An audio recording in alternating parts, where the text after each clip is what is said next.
Rice வாட்டரை வந்துட்டு இன்னும் நீங்க எப்படி யூஸ் பண்ணலாம் அப்படின்னா, ஹேர் வாஷ் பண்றோம் இல்லையா, ஷாம்பு வாஷ் பண்றோம், கண்டிஷனர் யூஸ் பண்ணி வாஷ் பண்றோம். வாஷ் பண்ணிட்டு லாஸ்ட் ஒரு சிங்கிள் ரின்ஸுக்கு மட்டும் ஒரு பக்கெட் மாதிரி எடுத்துட்டு இப்படி இன்வெர்டட்ல ஓகேவா, அப்சைட் டவுனா ஹேர் போட்டுட்டு இப்படி வச்சு இப்படி ஊத்தாம அப்சைட் டவுனா ஹேர் போட்டுட்டு ரைஸ் வாட்டர்ல போட்டு முக்கி ஒரு ரின்ஸ் மாதிரி பண்ணீங்கன்னா நல்லா இருக்கும். ஹேர் ஷைனிங்கா இருக்கும், ரூட் நல்லா இருக்கும். இது வந்து அந்த காலத்து அந்த சைனீஸ் டெக்னிக். இது ரொம்ப நல்லா இருக்கும். நான் வந்துட்டு இப்போ 5 இயர்ஸாவே நான் அப்சைட் டவுனா மட்டும் தான் ஹேர் வாஷ் பண்றேன். நான் body wash separate, hair wash separate.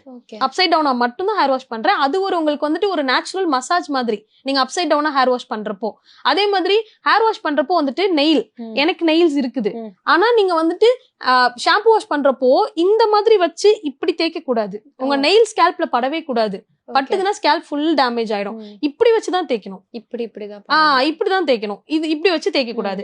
அதே மாதிரி இன்னொரு ஒரு காமனான ஒரு விஷயம் என்னன்னா, கிளிப் வாங்குறப்போ நம்ம நிறைய கிளிப்ஸ் யூஸ் பண்றோம் இல்லையா, கிளிப் வாங்குறப்போ இது நிறைய பேர் தெரிய மாட்டேங்குது. சும்மா அந்த 10 rupees கிளிப், நான் வந்து சீப்பா கிளிப் வாங்காதீங்கன்னு சொல்லல, அதுலயும் நம்ம எப்படி பார்த்து வாங்கணும் அப்படின்னு சொல்றேன்.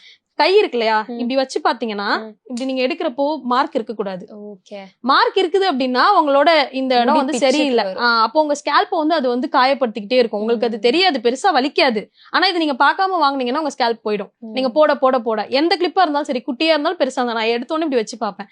இது ஸ்மூத்தா வருது அப்படின்னா கிளிப் நல்லா இருக்கு. சோ அப்படிதான் வாங்கணும்.